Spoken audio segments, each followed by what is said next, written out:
Hope all of us are doing fine. My name is Ernest, and this is Ernest Sciences and Mathematics TV channel.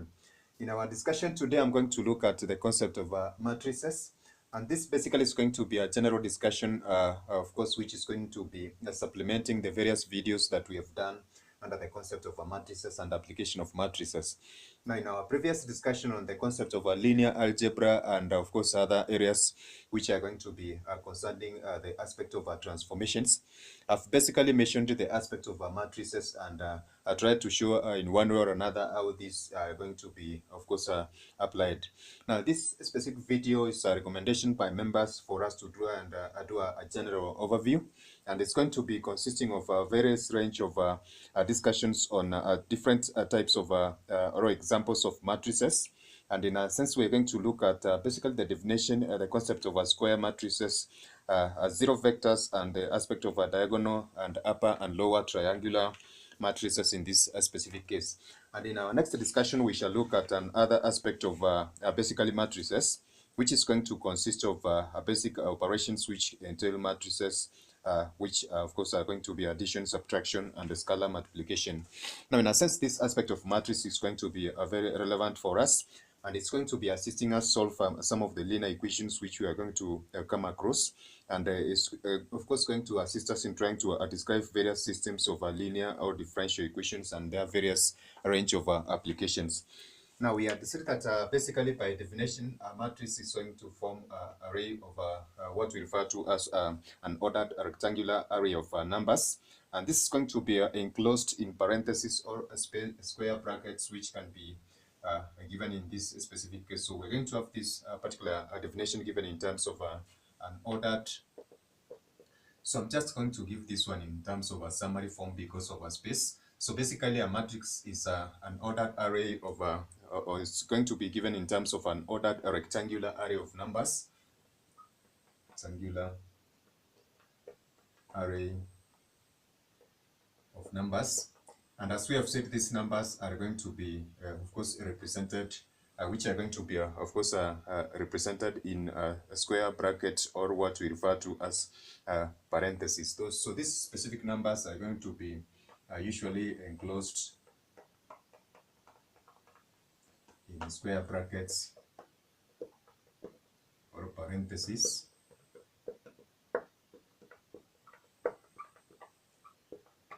Given as such. So in a sense, this is going to be forming a summary statement on what we can define as matrices, which is going to be basically forming what we refer to as an ordered rectangular array of numbers which are usually enclosed in parentheses or square brackets.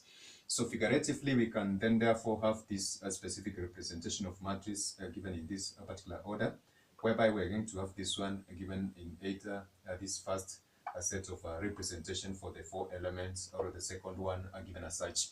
So in a sense, we're going to see that for us to represent these ones, we're going to come across some of the representations which are going to exploit the use of lowercase or uppercase letters.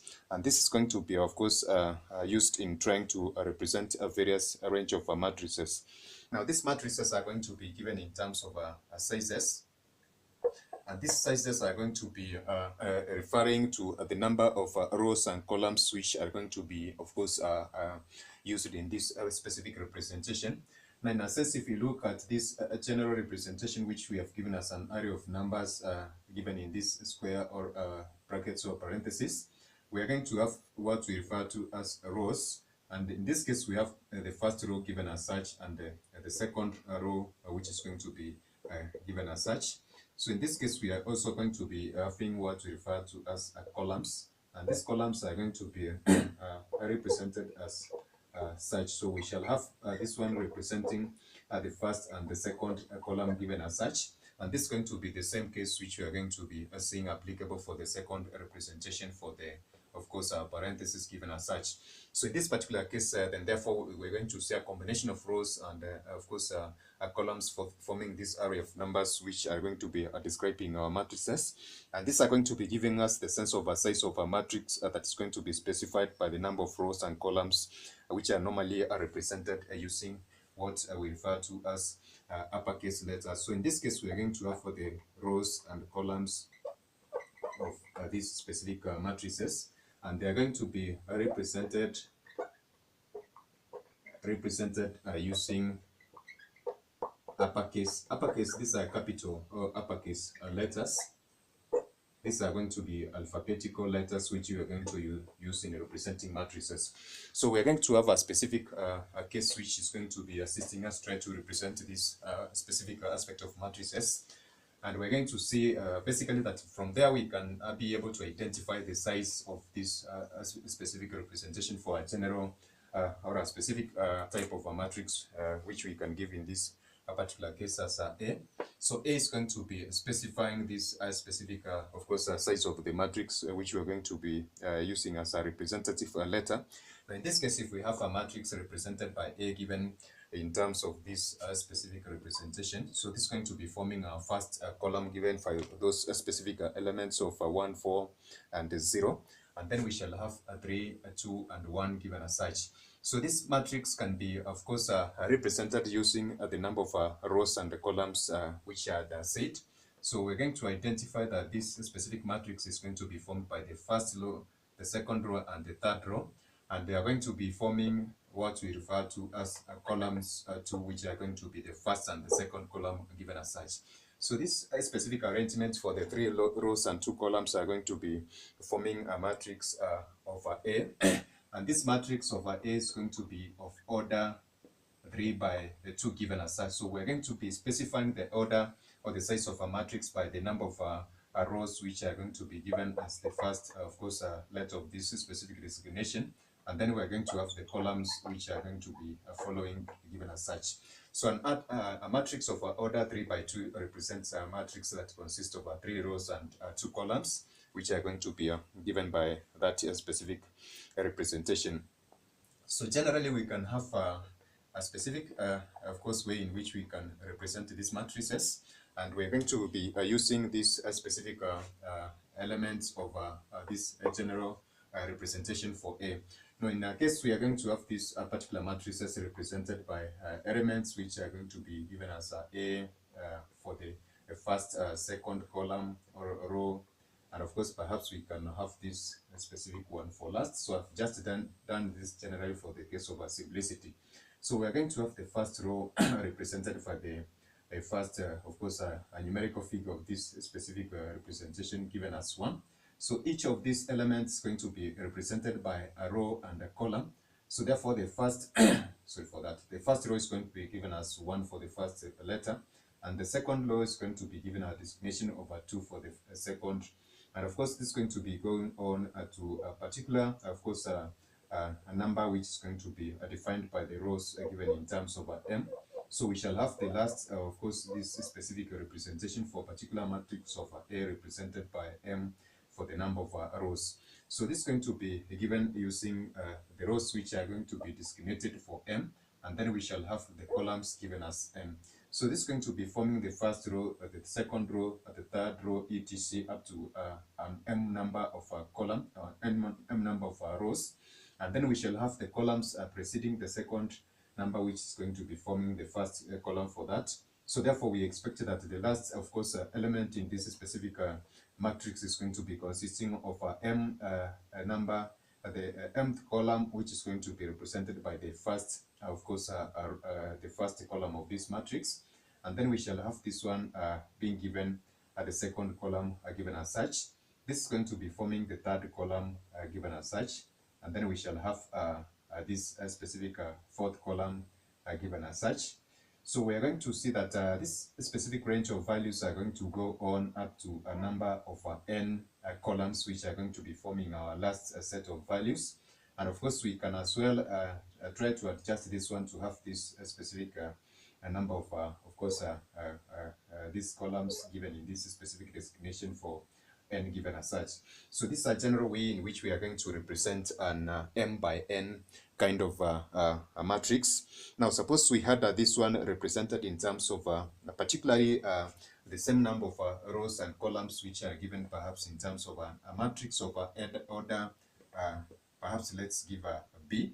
If we have a matrix of order 3 by 3, then therefore our last term is going to be consisting of A, which is going to be made up of n and n type of matrix. So this has an implication that basically the number of rows and columns are going to be the same.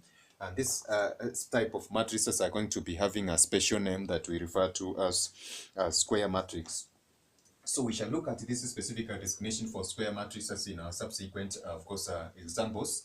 But let's have these specific matrices which we have given in terms of this particular representation. So we are going to have the elements of A, which I have said are represented by the ith row and then the jth column, which are going to be these specific numerical figures, which are going to range from 1 to m for the number of rows, and then from of course 1 to n, which are going to be forming, of course, the number of columns. So in a sense, we are going to have this I representing the ith row, and then we shall have this j for this discrimination of this element representing the jth column given as such. So this is going to be a general representation for the various range of matrices which we are going to come across.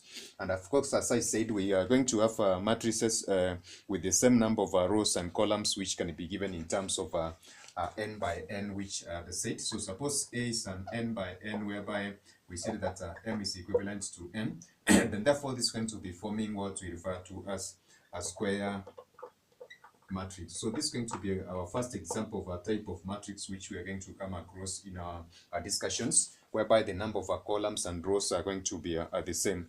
Now, suppose we consider a case whereby we are going to have two matrices with the same size, which are going to be given in terms of perhaps the same order. We can give this specific example, which are going to be giving either 2 by 2, 3 by 3 type of a matrix, and that's going to be forming a square. Now, suppose a matrix has got a single column or a row, and what, of course, different elements which are going to be contained there. So let's try to look at a description which we can give for such a kind of a matrix.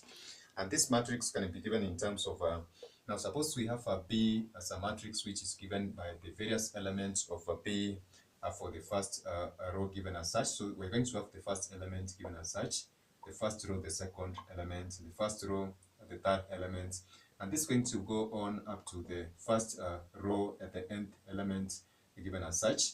And we're going to see that we can have as well, so let's consider this one to be an nth element.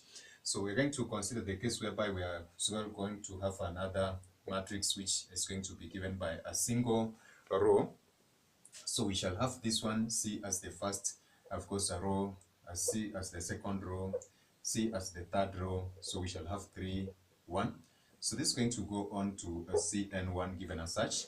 And the two of them are going to be having a one row and one column. So this kind of matrices are going to be referred to what we call vectors. So a vector is going to be a matrix with one row or one column. So they can be designated using this specific representation for one row times n given as such. And the n is going to be representing the number of columns, as we have said for the jth representation. And then for this one, we're going to have n, which is going to constitute a different number of course, rows, but one column given as such. So in a sense, the two are going to be representing what we call a vector. And as we said, this case is going to be another representation for the concept of a vector. Now, in our previous discussion, we had mentioned that a vector is basically a quantity with a magnitude and direction. And we're going to see that from the perspective of matrices, then therefore we are going to have this one representing what we refer to as a vector. Now, there are some, of course, matrices which we are going to see that their basic elements are made up of elements which are given as 0. So in terms of numerical forms, these specific matrices are going to be given in terms of 0. So for instance, if we have a B being represented by various range of values, so we can have this one given as such, and then we're going to have these particular elements given as such. So in this case, we are going to see that